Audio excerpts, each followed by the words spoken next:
Well, welcome back, everyone. Join us for another episode of Under Investigation Stories Beyond the Badge. This is part 2 of an interview that I've been having with Dave and Christi Dyke. If you haven't heard that first episode, make sure you jump on our website and get a hold of that at weareunderinvestigation.com.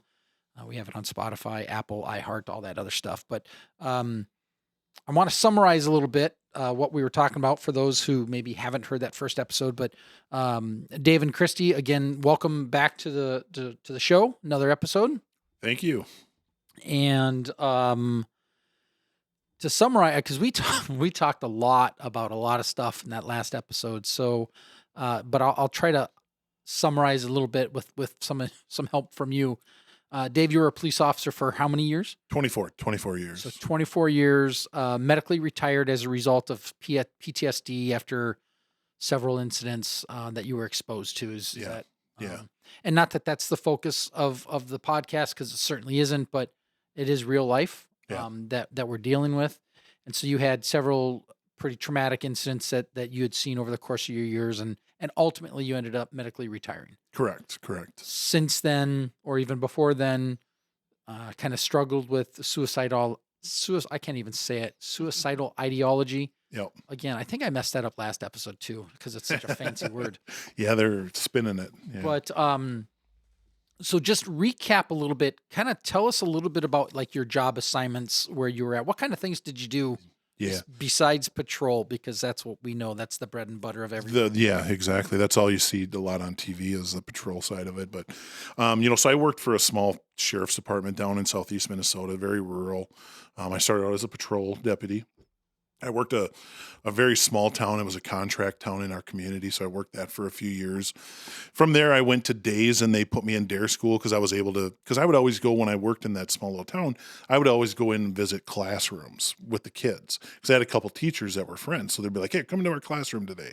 So I would, and they seen that. My department seen that, and they're like, "I think you'd be really good in the school, so let's send you to dare school." And at first, I was like, "No, I don't want to be a dare cop," Did you say, "What do I do if I fail out?" Right. Yeah. I didn't, because that wasn't an option. I told that to my boss once. I'm like, "What if I fail out of dare school?" He's like, "No." He said the same thing. Not an option. Yeah. Like, oh, okay. Yeah. So they sent me there. So I did dare for quite a few years, all the schools. And one thing about our department, it's a small department. So I was tasked dare school liaison on top of patrol. In addition. I didn't leave the road when I was a dare officer or a school liaison. That had to fit into my schedule. How does that work? It doesn't work very good, but I made it work. Like, there's no way. I had 5 other schools. You don't stop the whole 911 calls, right? Yeah, but so other day guys, when I would be in dare, they would have to pick up the slack, and we didn't have a lot on during days because we're small agency. Most of our resources were in the evening because day shift was so heavy with brass, all the day guys, of course. And I bet you were real popular with your coworkers, them having to take their calls for you. Yeah, no, it was interesting, but so I did that. I coached football for a program in our county and did that. And then after a while, I went and worked undercover in southeast Minnesota on a drug task force down there.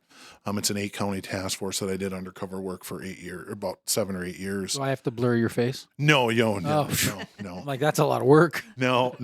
And, so I did that. And then I moved to another agency within southeast Minnesota. It was a little bigger town. And I worked there for another 6 years and was a hostage negotiator there, went for that. And, did kind of patrol. Not kind of, but I was back on patrol. I basically started over when I moved, low man on the totem pole after 18 years and started over. And, kind of that's where, kind of everything came to a head was in that department. Everything went south. Way south.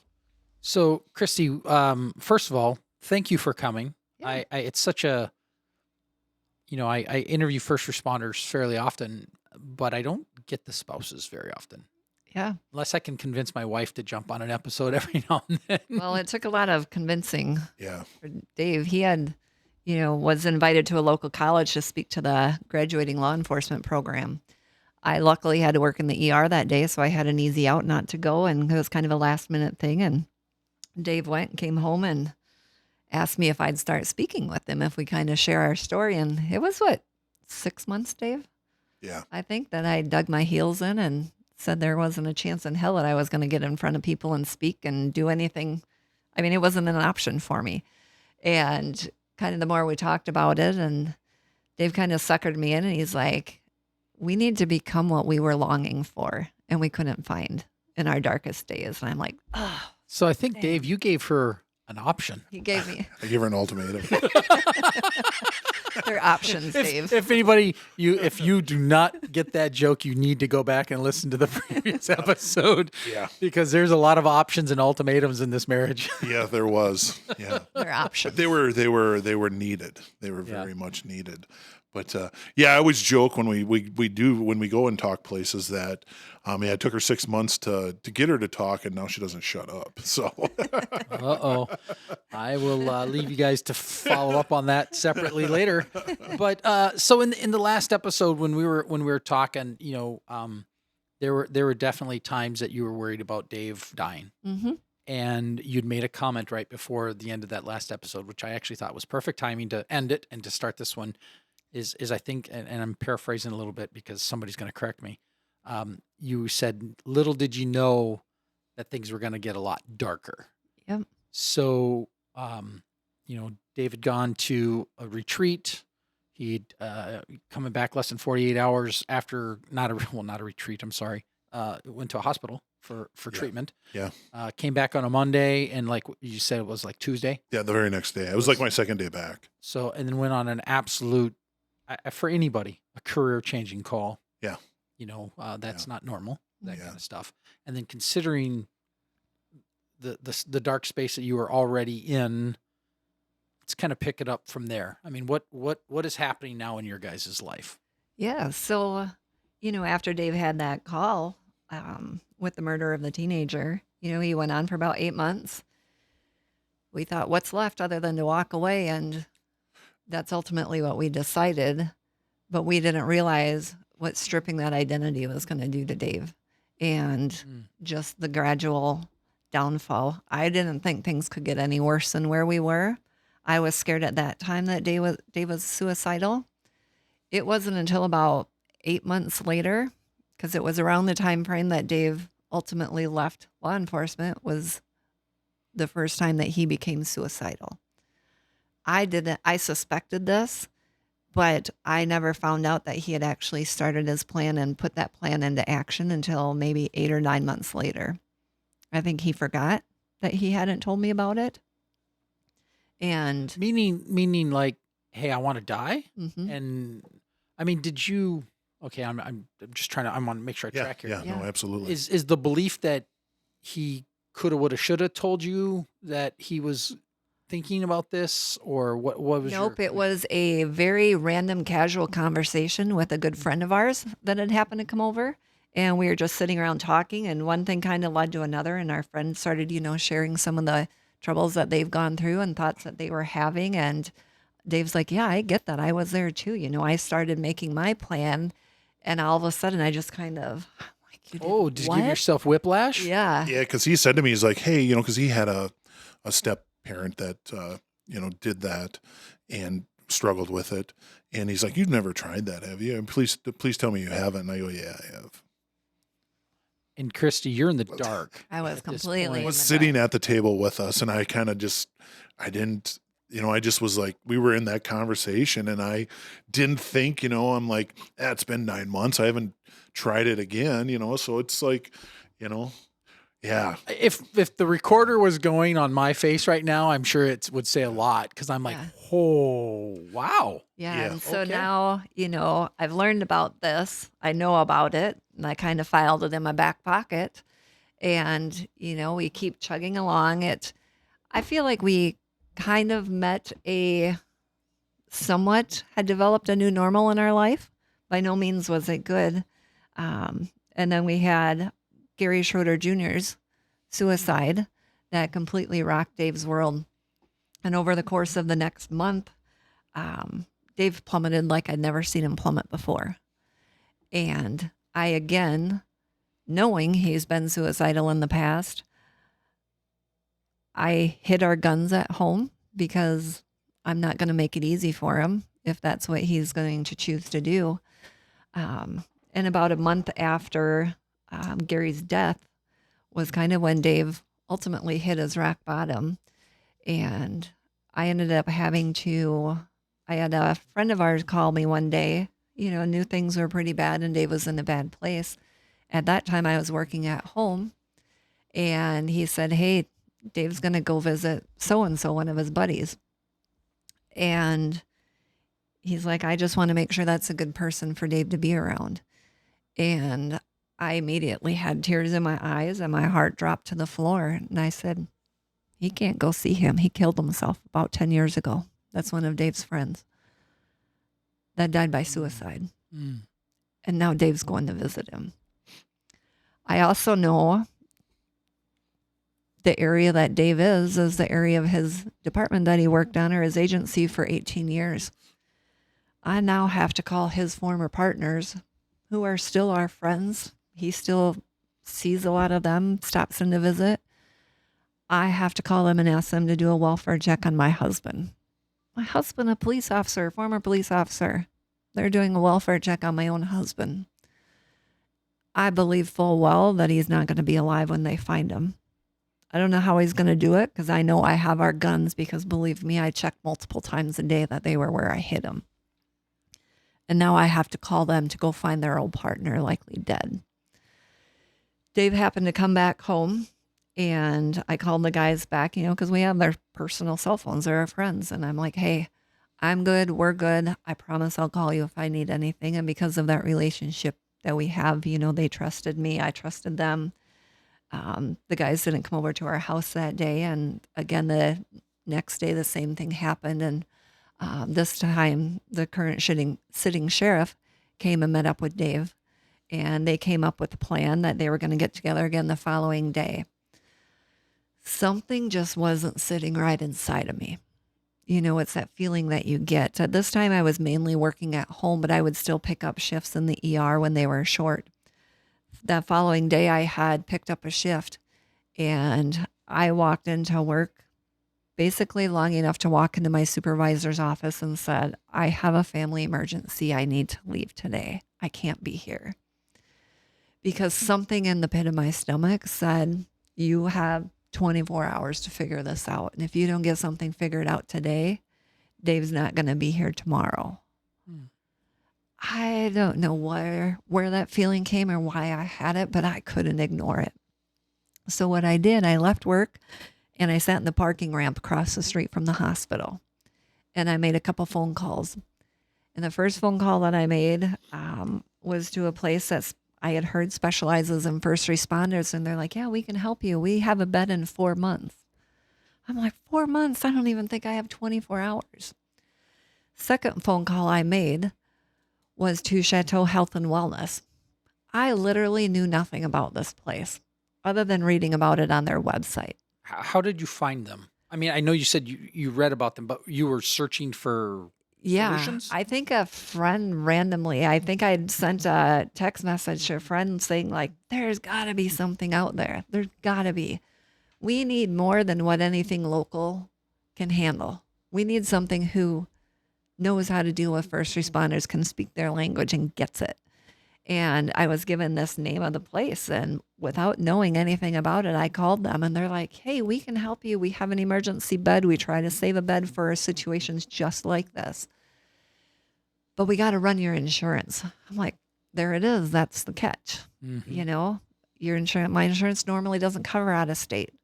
Somehow, again, by the grace of God, they have a bed and my insurance will pay for Dave to go out of state. For mental health. Mental health treatment. That doesn't happen. No, I know stories of quite the opposite. Out of network or, whatever it is. Yeah, exactly. And, we see that all the time in the hospital.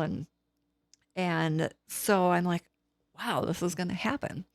So I leave work and I'm driving back home. And my next phone call was to my mom and dad who live down in Iowa. And I'm like, I need you guys. I need you here at our house now. They're about 45 minutes from us. And like mom and dads do. They jump in the car because I knew Dave was going to fight me on this. But I knew I had my mom and dad's backing, and he wasn't going to tell my mom no. So do your parents know like the totality of what's going on here? I mean, They have an understanding. Until they read our book and listened to us speak, I don't think they understood the full Wow. totality. But my mom had that background of walking this journey with her brother. So she understood and has kind of been through it before. And her dad's a Vietnam vet too. okay. Yeah, he was in the 101st Airborne. Oh, so he's got his own Yeah. baggage. Yeah. Yeah, but I say that respectfully. yeah, Right. but yeah, you know, he's a great man. You know, he's kept his life together. And that's where I always look like, well, why me? You know, it's like I wasn't on those calls alone. Mhm. There's other people there. Why am I the one that's not working anymore? I'm the weak one. This job was not meant for me, right? You know, and that's what I'm replaying in my head this whole time. That's where, you know, just I'm weak. But I know this is going to sound really dumb, maybe, but we all have our own personalities, right? Right. I mean, Mhm. you know, for you to, you know, sit there and be like, well, I wasn't on these calls alone. I mean, honestly, when you said that, I'm looking at you like, shut up. You know, it's not about being alone or not alone or, hey, I had 5 people on the call. You know, there's only one Dave Dyke. Right. You know, You and know, that's with your yeah. experiences and your life experiences Right. and your traumas and, you know, I don't mean that like, Yeah. I'm not trying to like aggravate you or anything. No. And that's where I just want to tell you, that's Yeah. where my train of thought was at that Yeah. time. That's why, you know, on top of leaving it and on top of, you know, one day I'd been, just at home after I left. I wouldn't leave the house because I was so embarrassed of leaving. I didn't want to run into anybody. And Christy's like, you need to get out of the house. Get out of the house. And I'm like, fine. So I did, and I went to another area of I'm just going to leave it very vague, but I went to another area of southeast Minnesota and ran into a fellow law enforcement officer who I'd known through the years and didn't never work with him, but it turned out that they were at this place I was, and they came up to me and said, hey, you know, how's work going? So it turned into small talk, and I just said, you know, I'm done. I can't do it anymore. And that person looks at me and says, it's guys like you that give cops a bad name. I got nothing. I can't. That's what I was told. can't. And I didn't know what to say either. And I was just like, yeah, you know, but it's like old school thinking. Yeah. You know, And that's the thing right now, right? I mean, that's the one piece that you know, there's a different understanding of police work now than there was when you and I started. You know, there's a lot of people, you know, even my age group right now that are like, suck it up, buttercup, you know, in that mindset where I think the younger officers that are coming in now, I mean, they're just more aware of it, more Yes. educated. absolutely. But we have a mix right now. Mhm. It's a mix. Yeah. I think the next generation, I don't think you're going to see 30-year careers anymore. Like we always have seen. Yeah. You know, because it's, you know, it weighs on you pretty quick. No, that's a great point. And you know, not to go into this other whole Right, topic right. of retirement, but that's something the state of Minnesota better figure out because the Right. 30-year, Yeah. you know, a lot of states are 20 years and out. Yep. Absolutely. Minnesota, You know, because when I started and probably when you started, we were going to be able to retire at 50. hmm Then they bumped it up to 55. Yep. And I'm like, God darn it. Yep. You know, which at the time I was like, this is awesome. I get to do another 5 years and add to my pension. You know? I never thought that. I was But like when I "Grr." graduated from college and I passed my post test, I was like, I get to do this job for the next 30 years. I get to do this. Yeah. It's crazy how the mind shifts, right? Yeah. Wow. So Christy, we've been talking a lot about Dave's struggles and Dave's, you know, his demons that he's battling and you know, all of his decisions, but you're right there with him. Yeah. What was that like? I can't, I mean, I at the risk of sounding absolutely silly, the obvious thing is that wasn't easy. Yeah. It definitely wasn't easy. And I feel I'm a very strong person and I have a good grasp on myself in my head. But I have my own stressful job. I'm a level 1 trauma center nurse in the ER. I work as a death investigator on the side. I have my own shit. Yeah. And relationships are meant to be give and take, but I wasn't getting back.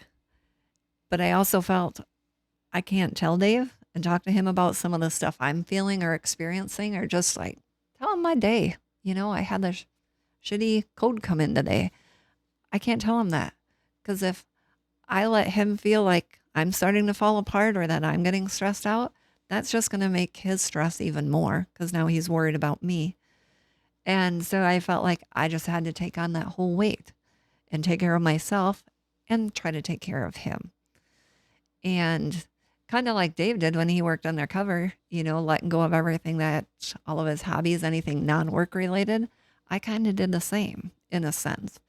When, like Dave talked in the last episode, our kids were with us week on, week off. On the off weeks when the kids were gone, I worked. I worked all the time.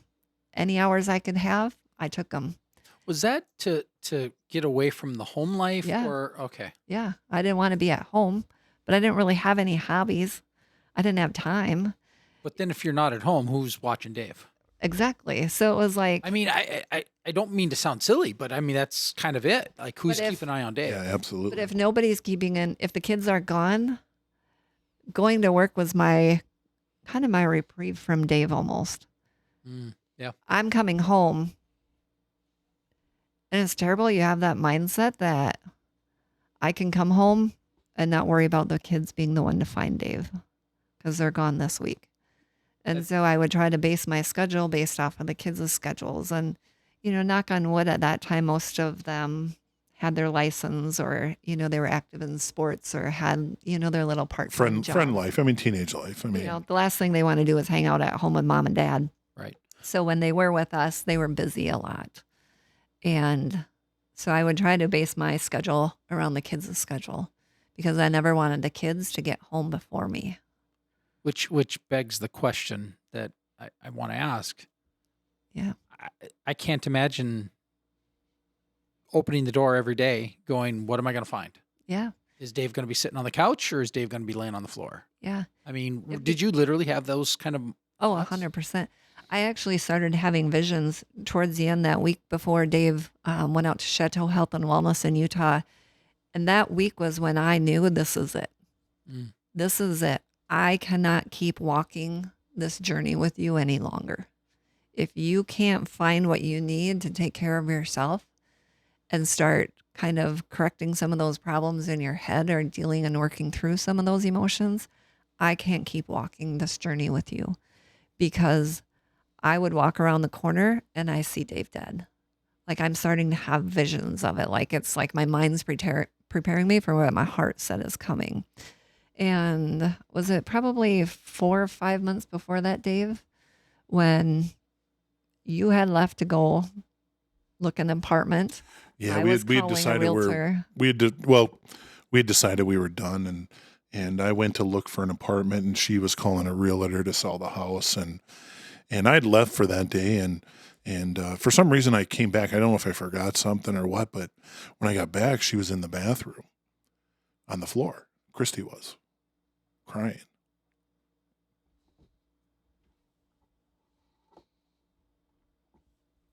And I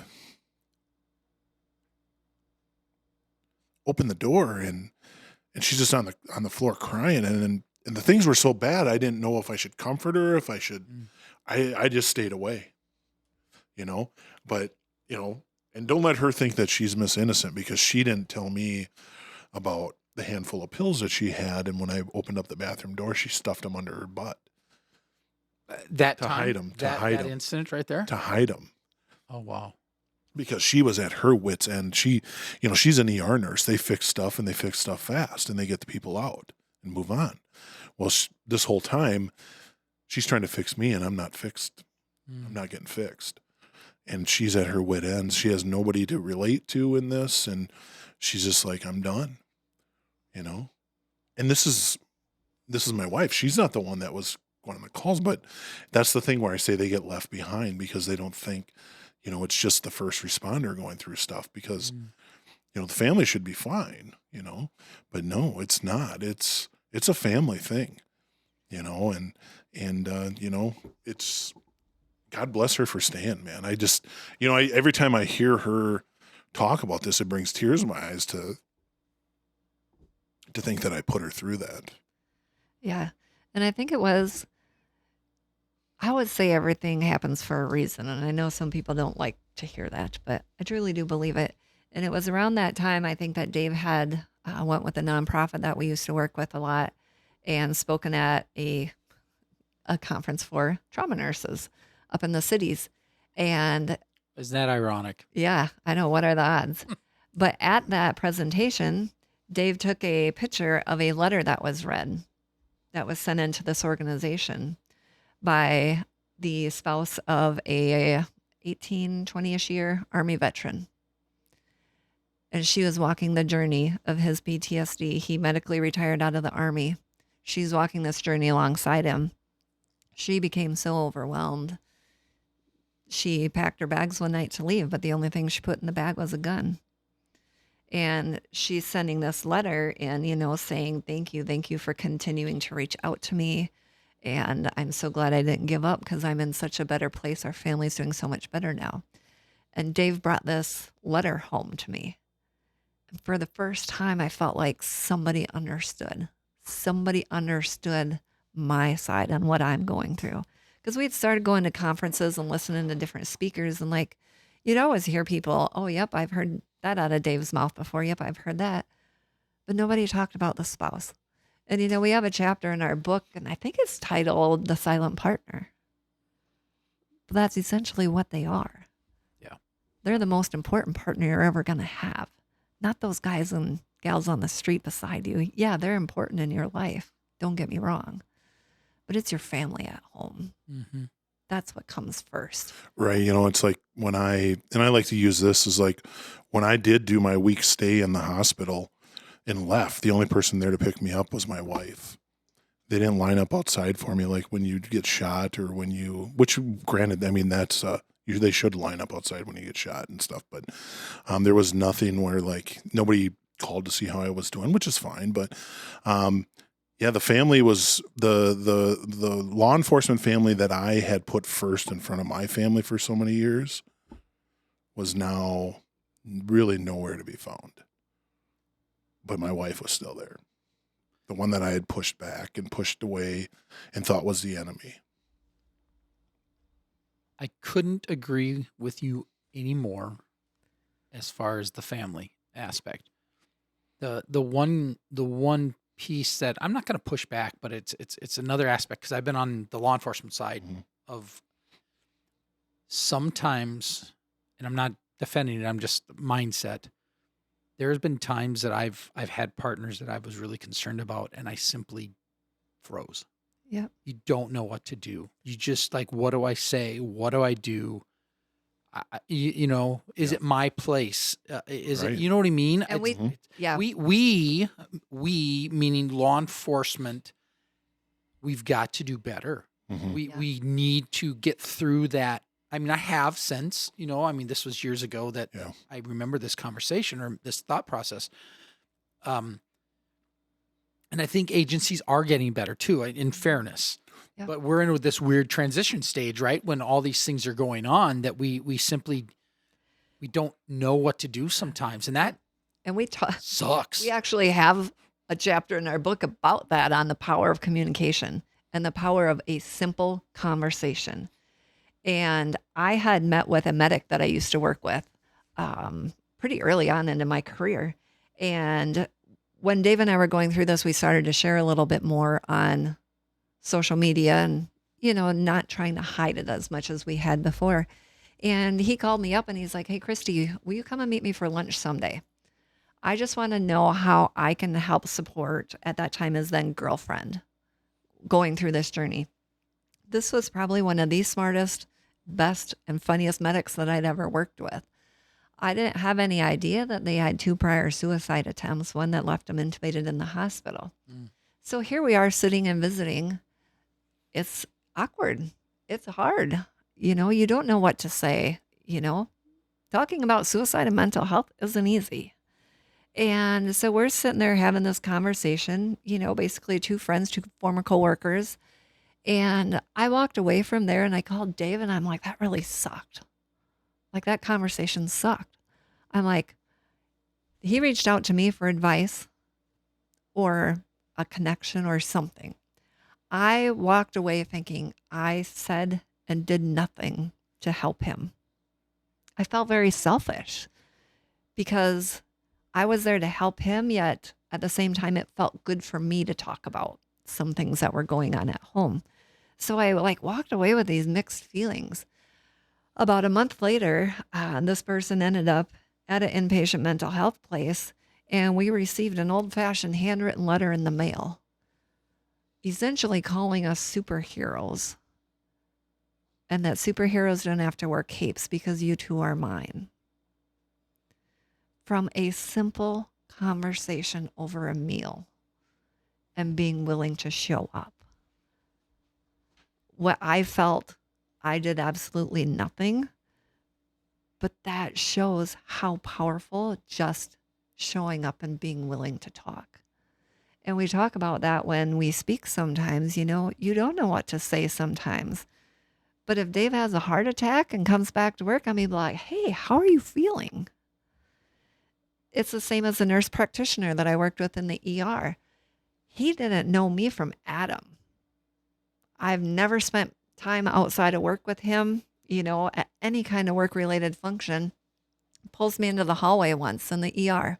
He says, Christi, you are really off today. Like, is everything okay?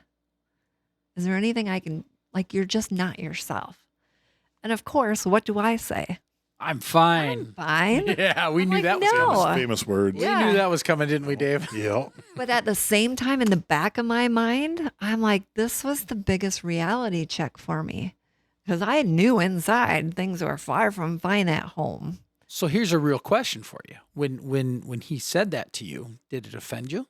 No. It didn't. Oh, interesting. Okay, No. good. It actually made me feel good because somebody noticed me.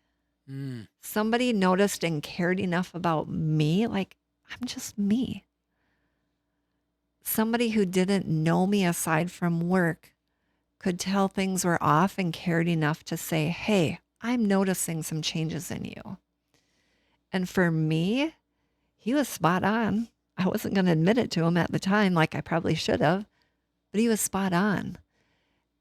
And it made me do a reality check inside because things weren't good. I was carrying so much weight.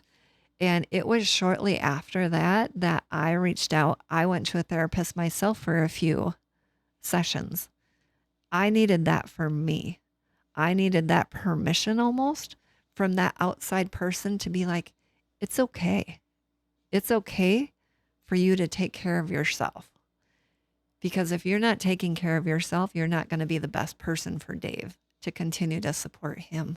But it was like I needed that outside person to tell me that's not selfish because I felt it was very selfish.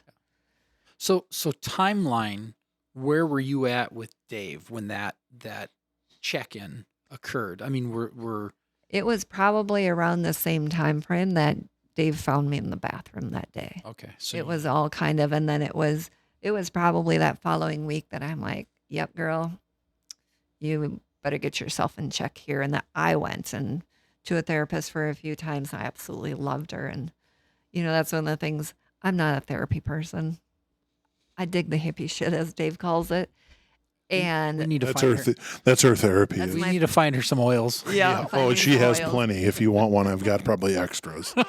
But I'm not a therapy person. And that's one of the things that I say a lot is if you don't glow and you're not clicking with them, you're not going to get anything out of it. Keep going, but don't give up. I got lucky. I went to this therapist and I absolutely loved everything about her. Like, she was old school. I felt like she probably walked around in her garden at home with her oils in her house. And we just nice tie-in. Yeah. Yeah, and then that's the thing too, I just going to say we won't get too much into therapy, but for those of you that are out there doing therapy or looking for a therapist, and the first one and just isn't working out, don't ever be afraid to jump around and find different ones, because you got to find one that jives with you. Otherwise, it's not. There's no reason you need to be doing it even. And what are your personal thoughts on therapists and first responders? Because we're a very, let's say we're a very unique breed, and I include the ER folks too. I mean, let's be very right. Yeah, clear absolutely. about that. Yeah. I don't know if I feel like I can go dump my baggage on a therapist who has zero clue what I'm doing. We had talked earlier about the smell of gun smoke and certain things. The triggers. Yeah, Yeah. I mean, we're gonna send them into therapy, with some of the stories that we have. That's funny you say that, because Dave and I, within a year of our marriage, went to a marriage counselor together. Like, who does that? Who goes to a marriage counselor within a year? Yep, Dave and I did. And I remember thinking, like, oh my God, I think this guy needs therapy now that we're done with our session. And we never went back to the guy, but neither one of us connected with him either. He might have been grateful. Yeah, I'm sure. More than likely, he's probably like, oh my God, do you know what I mean? bullet there. But that's exactly right, because I reached out to my employer's EAP, like their employee assistance program, before I went to like a therapist that I found like on a Google search. We're allowed, I think, like 6 appointments with these EAPs. I wasn't even given the opportunity for another appointment after my first session. Like, they're not, oh, hey, let's schedule another one. And they're like, oh, blacklist this girl. 'Cause Wow. this is way. Yeah, they didn't. And I get it. I get it 100%. But we've learned, and like we have on our website some different therapists and all different kinds of therapists. We have, I think, my yoga studio on there. We have equine therapy, and all of the resources that are on there are resources that we've vetted, and we've personally worked with these people.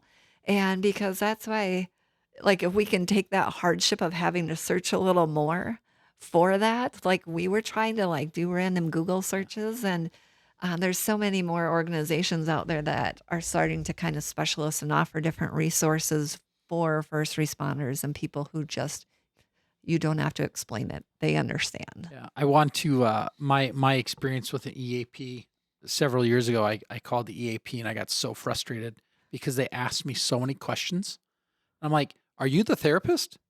I mean, you know what I mean? It's like, no, just take my information and, do whatever you have to do. But I'm like, no, I don't want to tell you why I'm calling. Right. I want you to connect me to somebody. Yeah.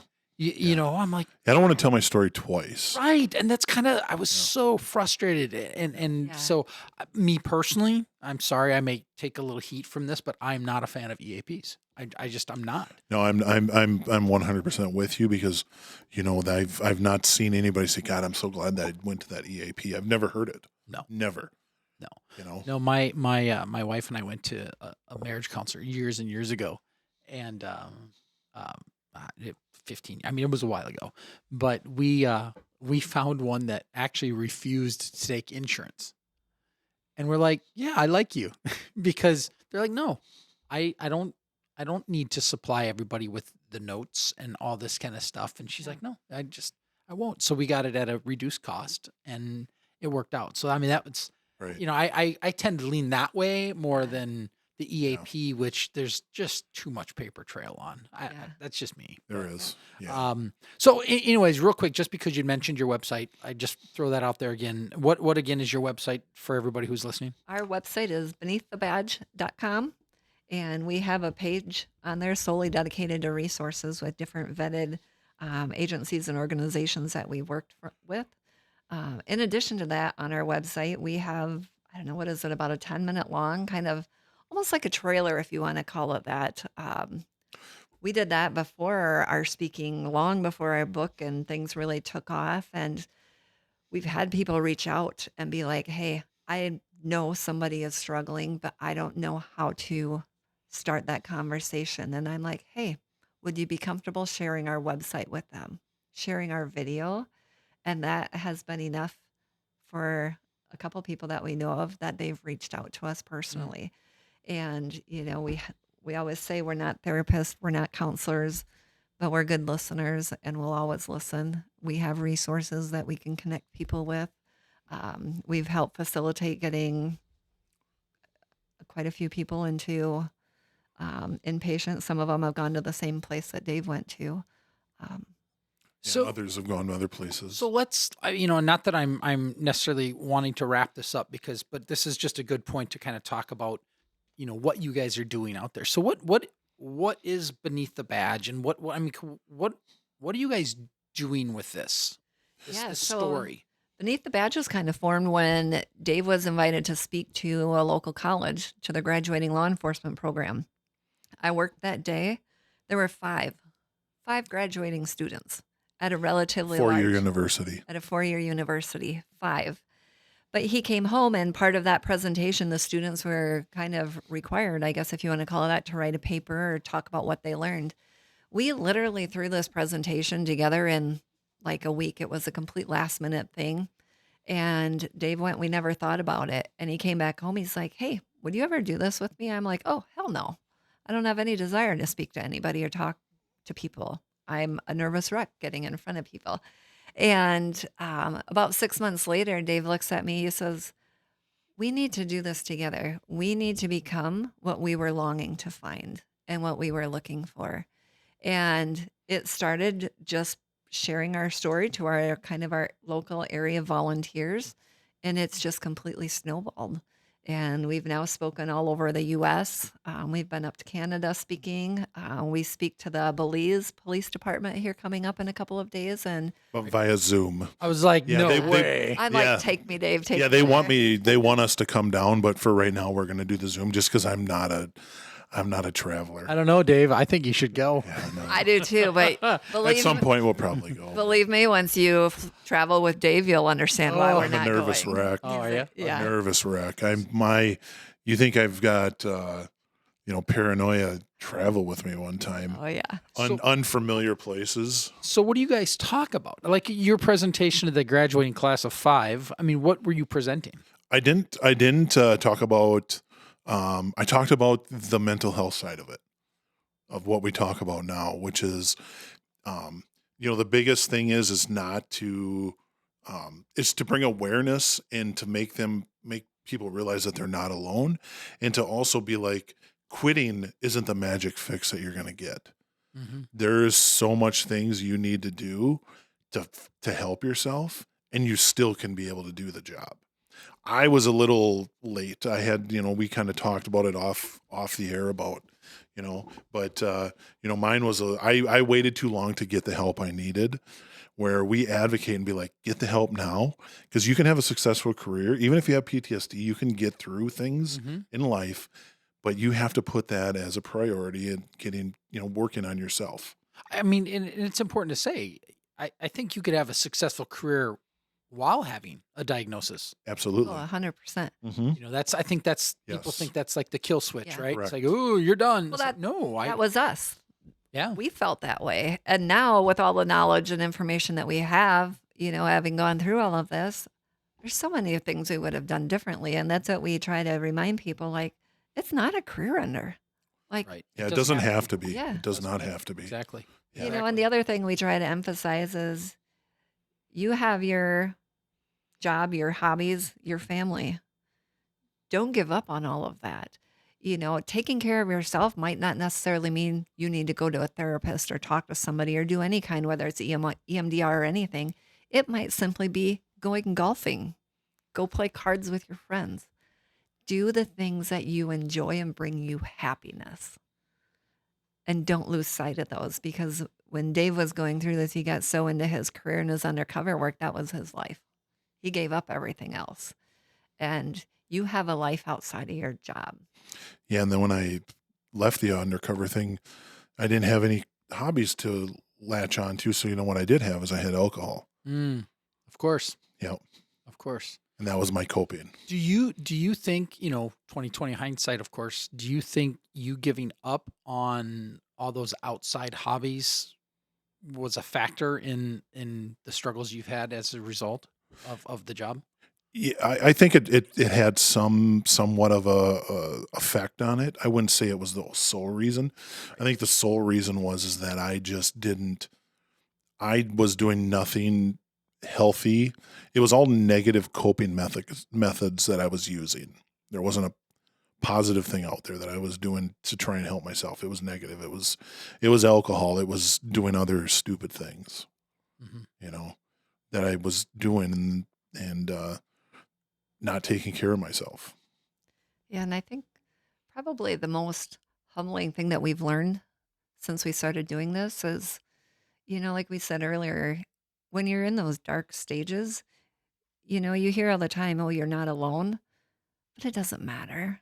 You feel alone. We felt alone. We get it.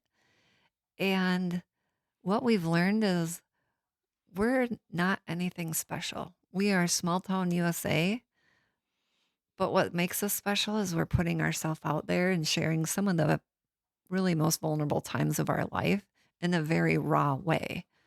We don't sugarcoat things. We're probably going to drop an F-bomb while we're telling you about it, but that's reality. That's our life. And it has been so humbling hearing from so many people who have listened to us speak and saying, your story is my story. And to hear them say, like, I kept hope because of you. I was where you guys were, and now I can see that there's a light at the end of the tunnel, that things can get better if I put the work in. Like, that has been the most humbling thing, I think, for us, is hearing from other people after we speak or the conversations we have in the hallways with people. And it's been, I think for both of us, it's been very healing.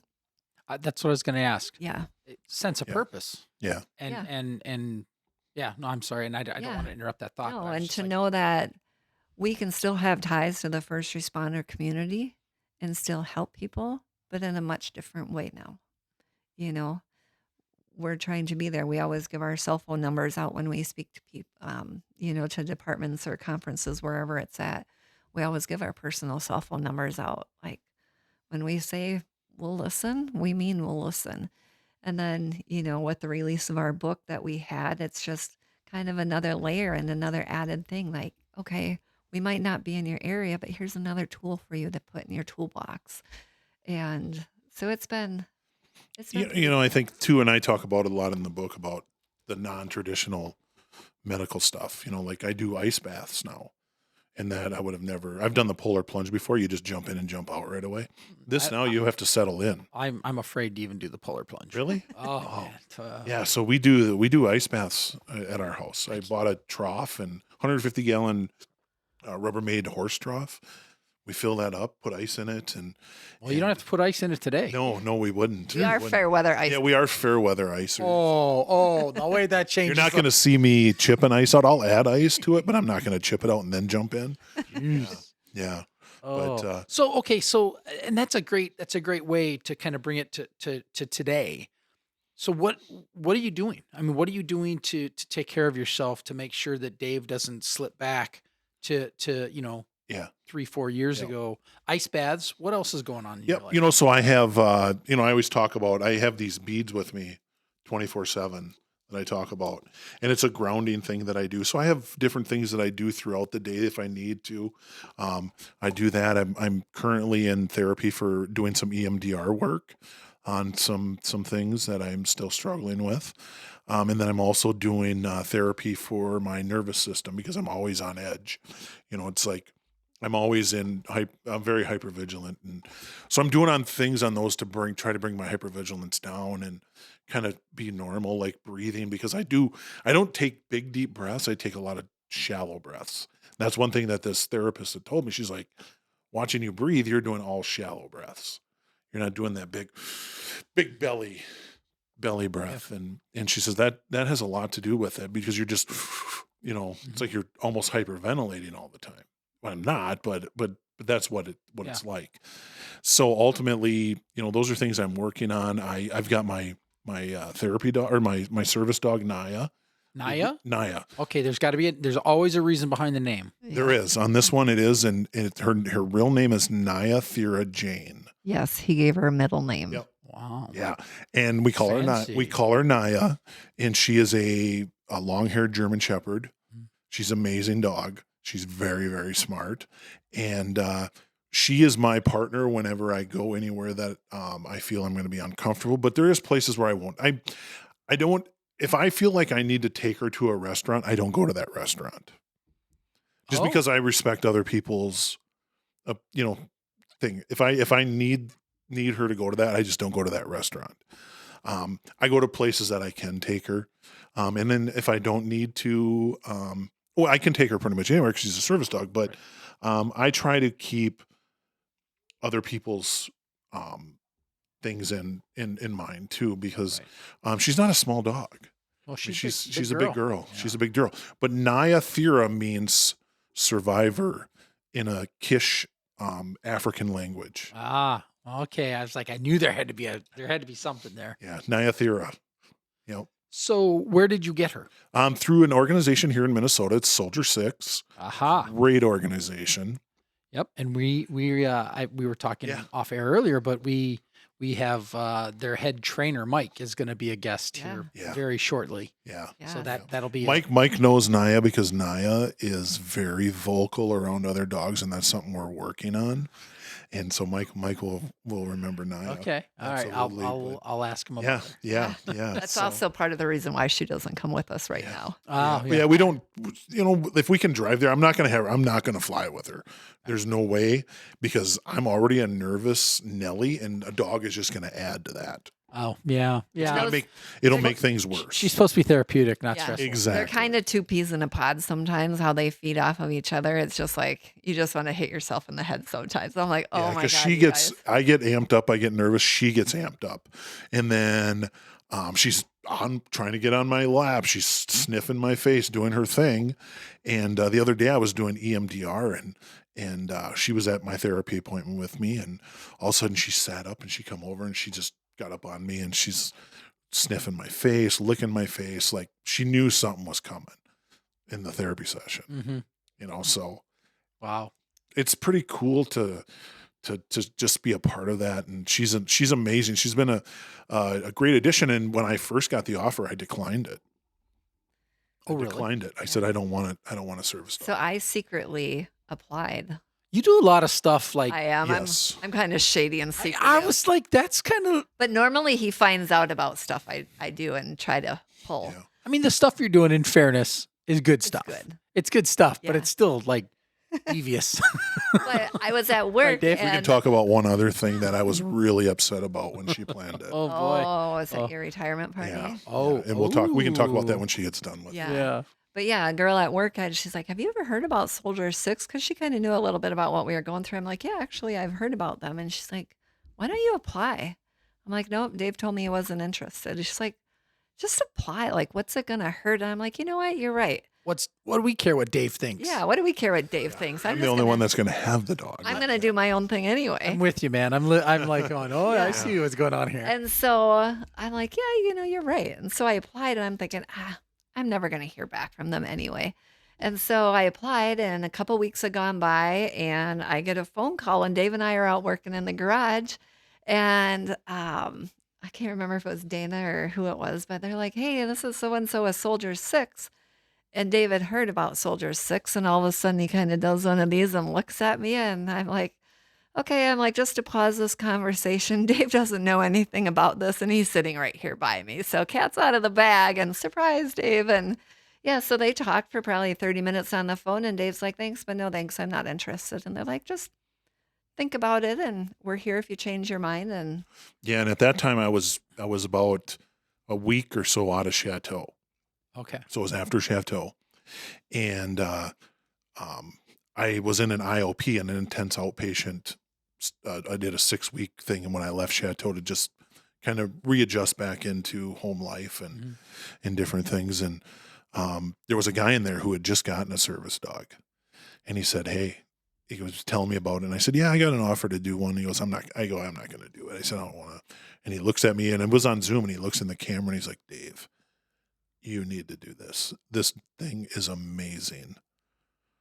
Really? Amazing. You have to do this.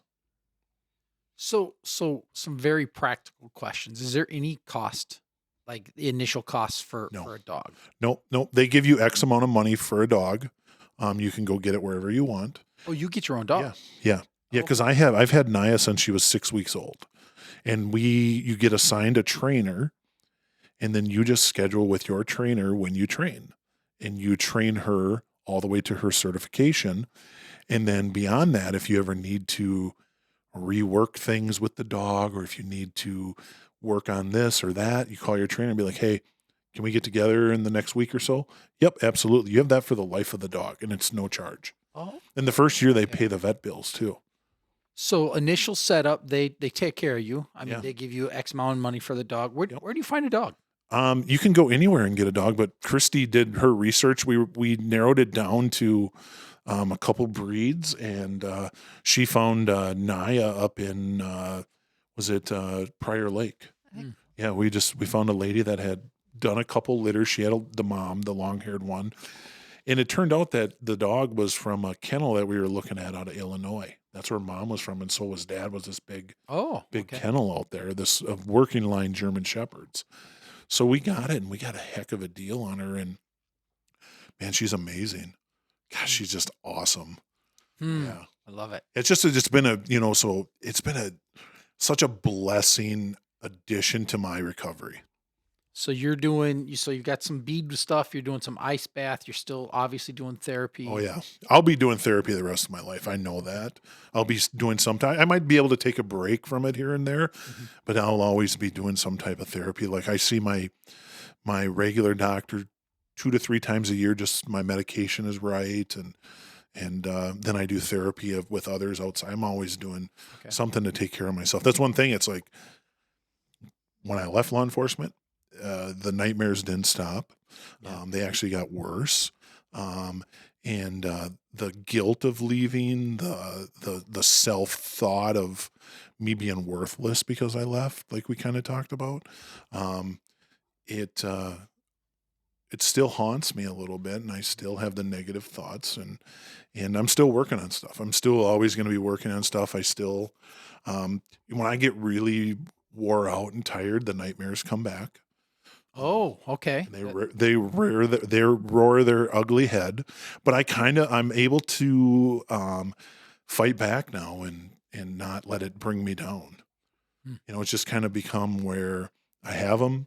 I do what I need to process them and move forward, and I don't go to the bottle. I don't go to this negative thing. I try and keep it positive. Yeah. Because I don't ever want to go back and sitting on my steps in my garage when I was going to write a letter to my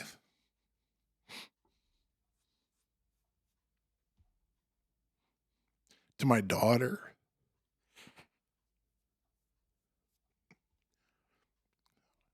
On why I wasn't going to be there.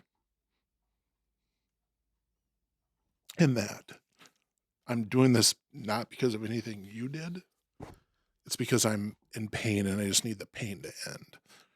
So to go back to that place, I never want to go back there again. And I'm not going to allow it to go back there again. So. And it's pretty cool. The good days outweigh the bad days. They now. do. But you know what? I still have days where I don't want to get out of bed. I still have those, and that's going to be normal. But, I have enough sense now and enough therapy now where I get through it. So. Wow. Yeah. I mean, I don't have a whole lot to say. I mean, I'm like kind of speechless because it's like, we talk about what you've been through and that you're sitting here right now is nothing short of an absolute miracle. And through our initial meeting at Protector's Peak and obviously spending the last several hours, well, not several, but 3 hours together, I don't want to go to your funeral. Yeah.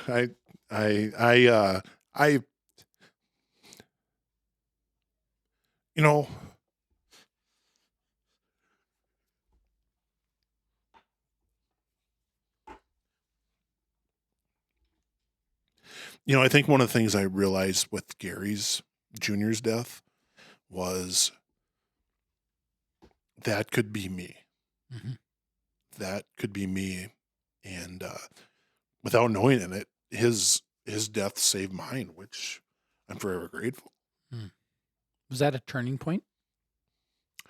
Maybe not a turning point. It wasn't a turning point, but it was something that pushed me to my rock bottom, I guess, or propelled me to my rock bottom just because of how it went down and how I'm like, I thought he was doing good. I think I'm doing good. All these doubts in your head, but yet I'm still struggling because I left early and I feel like I quit. And that's the other thing like we were going to talk about was the retirement party. She threw a surprise retirement party for me. Because my office didn't have anything for me, obviously, but, and I was so mad because I'm like, I quit. I don't deserve a retirement party. I quit. I left my post. I don't deserve a retirement party. And she was against that. So, And clearly his department thought the same thing. Yeah. Because there were no Facebook posts thanking him for his service. Yeah. We've seen since then posts from people with far less service, either leaving the agency or retiring. All kinds of praise. But when you leave on a medical retirement, it's crickets. It's crickets. And that's not right. No. 24 years that Dave gave his life to being a police officer. Almost literally. Literally. Yeah. Almost gave his life, almost lost our marriage because of it. And I'm like, this isn't right. Like, you deserve a party. You deserve to be celebrated. And I knew I was going to have to get a little sneaky again. And it was a week before he found out about it by total happenstance, a complete stranger that didn't really know either of us and said, "Oh, hey, are you the guy? I think I saw a sign for your retirement party somewhere." yeah. Total random. You get side-blinded a lot, don't you? Yeah. Otherwise, So I was at a new job I had started, and I was a project designer, and I went to this house on an appointment, and he's like, "Oh, you're Dave," and he goes, "Yeah," he goes, "I work up at your old office," and he goes, "They're having a party for you coming up." I go, "What?" And he goes, Why would he say that? "Yeah, I don't know, but I was like, "Really?" So I went home. And he was so mad at me. yeah, like I said, I'm like, I don't deserve a retirement party. Mad's probably an understatement. Yeah. And he's like, "I am not showing up. I am not." I'm like, "Don't show up then." I said, "I don't care." I said, "I'm having a party with or without you." I said, "But just so you know, all of your friends and your family will be there." I said, "I'm not telling a single person that I canceled this, nor do you know who I've talked to about this party." And it was a pretty awesome day. Like a lot of my undercover partners showed up, and a couple from the current agency that I had worked for showed up. There was a couple on my shift, and then my old agency, they showed up. A whole bunch of them. Yeah, they showed up. The ones that I still talk to, like, I still go and visit. I don't, my second agency, I don't go and visit. I can't go to that town. I stay out of it. It's too. Not, but just to clarify, it's not because the guy is on the street or your it has partners nothing that to you do work with the department. I'm not going to complain once about any leadership that I had along the years because Christy will disagree with me on that. My second agency, we'll just leave it as we agree to disagree. Yeah. Well, that's fair. So, Christy, I'm going to throw it right back at you. What are you doing to take care of yourself? Because I do all my. This isn't the Dave show. No, right. I do all my hippie shit again. I've kind of stayed with doing that ever since I went to the therapist a couple times. I get more from yoga, sound baths. Absolutely love that kind of stuff. What's your favorite essential oil? Patchouli. Oh God. Yeah, just anything. Patchouli. It's like anything but patchouli. I know, right? It's Dave and I were out one night, and Dave's up getting us a drink, and I hear some guy at the bar. He's like, "God, who smells like the hippie around here?" And Dave's like, "Yeah, that's my wife with her patchouli." Patchouli. Yeah, that's awesome. I know. Crazy. Yeah. All right. So, are we good? I mean, are you guys good today as we're sitting? We are. You in a good spot, Dave? Oh yeah, absolutely. It's like I look at it as I can't have my brothers and sisters' backs on the street anymore, but I'm gonna have your backs out here. I'm gonna go around and I'm gonna talk about this, and hopefully somebody somewhere get stuff changed. And if that's what I need to do and try to get things changed to better support our first responders and nurses, and veterans. I mean, I'm there. I'm in on it because, it sucks to go through. It's not fun and to be like, I'm the only one, but you're not at all. So I'm going to do this until people want to hear our story and until they want to not hear it anymore. And Yeah. we're going to keep doing this. So, And it's been pretty cool. When Dave came home from Chateau, he was gone for 30 days. We talked a little throughout his stay there, and I think we were both scared for him to come home. Like, what's going to happen? When he left, we had no relationship. We were coexisting, and now it's going to happen. And I've finally had the mindset that if things don't change and get better, like, it's okay. If I need to leave for me, I can leave. Like, I don't need to stay to protect Dave anymore. And so it's been a pretty cool experience to almost get to like date again and fall back in love again and have those fun times. And I know some people would probably be completely appalled at our humor that we have at it with each other and how we can kind of pick on each other. And, there's a lot of things that have happened that we look back on and we laugh about it and we talk. But believe me, there was nothing funny about it at that time. But we're in such a different place in our life now that now we can look back and be like, man, that was really us back then. Yeah. And so it's been cool. And it's been cool to see our kids grow through it and learn. And, I tried to shelter them so much while we were going through things. And now just being able to not have to make excuses anymore, which is something I wish I would have never done. I wish I always would have been more open. But now we are, instead of saying, hey, Dave's just having a shitty day or he had a shitty day at work and making an excuse for him for kind of being a jerk at home or just shutting himself off. The kids, if they come home and we call it, Dave's off days or funks. And it's like empowered the kids to be involved. And I'm like, you know what? You're right. Like Dave is having a bad day. How old are your kids? they range from 30 to 20. Okay. So they're not- older. They're not littles. No, They're no, not littles no, and- no. And yeah, and it's really empowered them. And I think given them a place in this journey that they'll confront Dave and say like, hey, you're just a little off today. Like, I know you're having a bad day. And Dave's like, yeah, I really am. And so it's been kind of cool just to watch the whole family grow from it. And Yeah, no, it's and then they now they will come and be like, hey, you're off. What's going on? That's nice to have an army like that.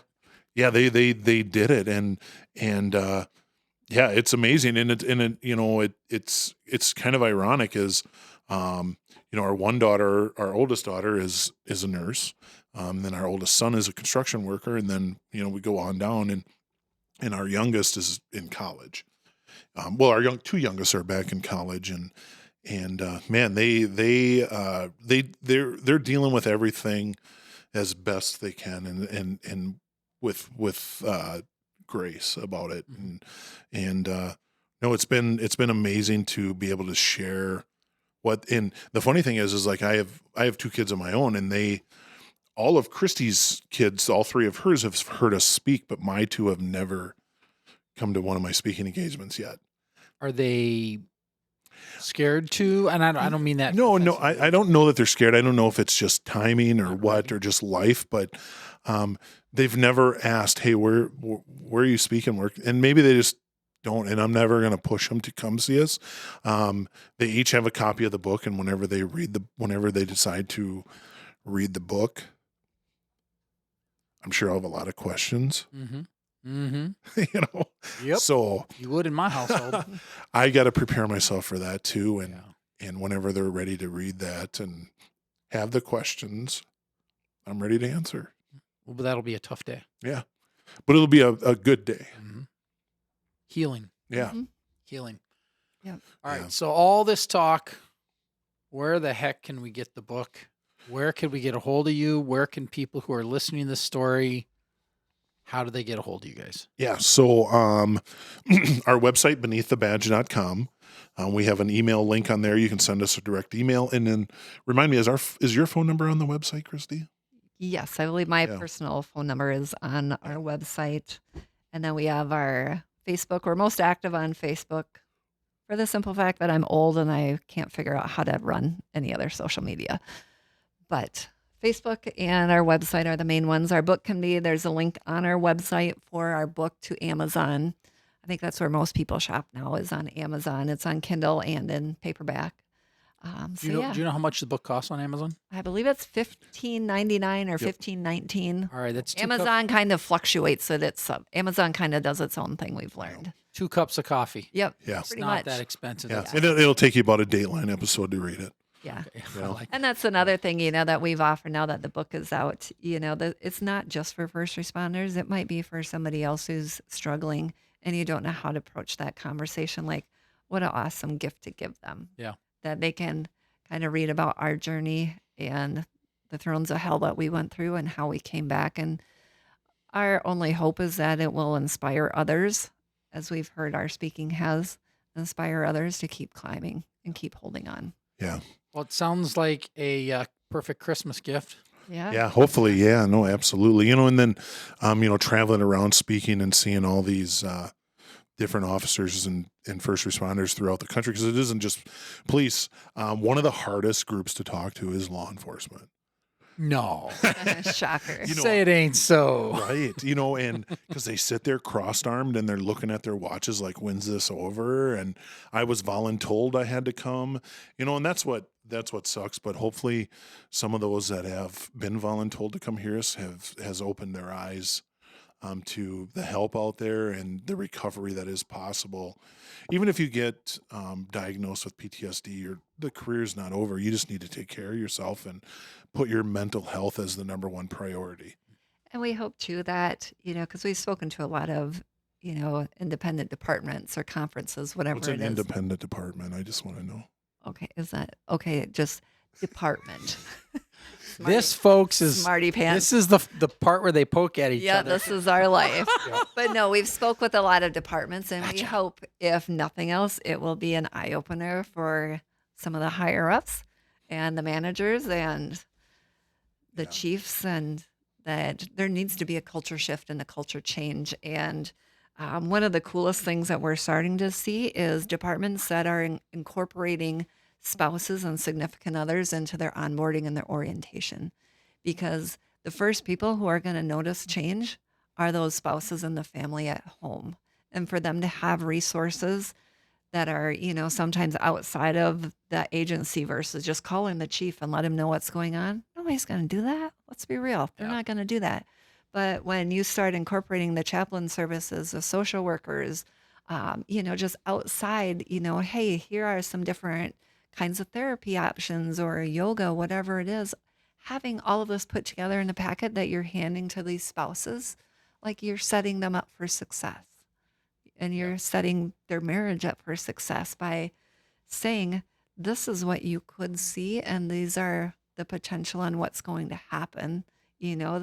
Their spouses usually aren't involved in, Dave and I think that's why so many cops and nurses are married, because there's a lot of similarities, so they kind of get it a little bit. We're all screwed up. Yeah, we're all screwed up in our own little way. Yeah, we are. But now you get these significant others with no ties to anything like that, and it's like, whoa, where's all this coming from? Yeah. Like my dad said to me one time, which I thought was very clear on how sometimes people outside see it. He's like, because I told him like how I developed such a potty mouth working in the ER, and that I feel like I got such thick skin now, where that was never like me before I worked in the ER. And Dad's like, well, and this coming from a Vietnam veteran, how bad can it be, Christy? Like, people, they come in if they have a heart attack. I'm like, oh, Dad. That's such a small part of it. Oh, Heart Dad. If you only knew. Like, So I saw this one thing that was up this one thing that. yeah.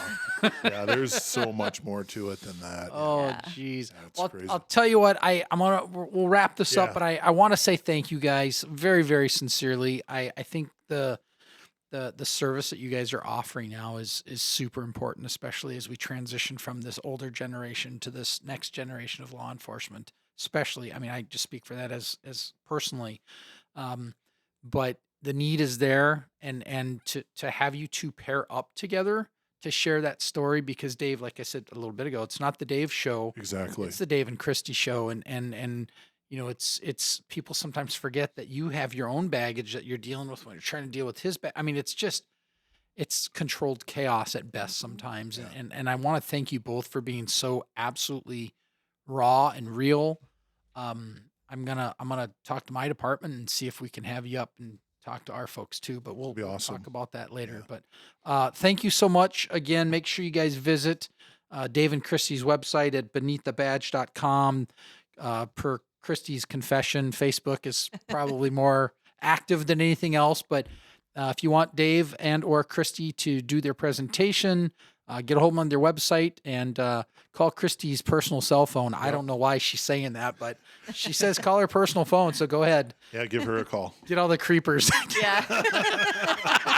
So when you start getting toe photos, it's on you.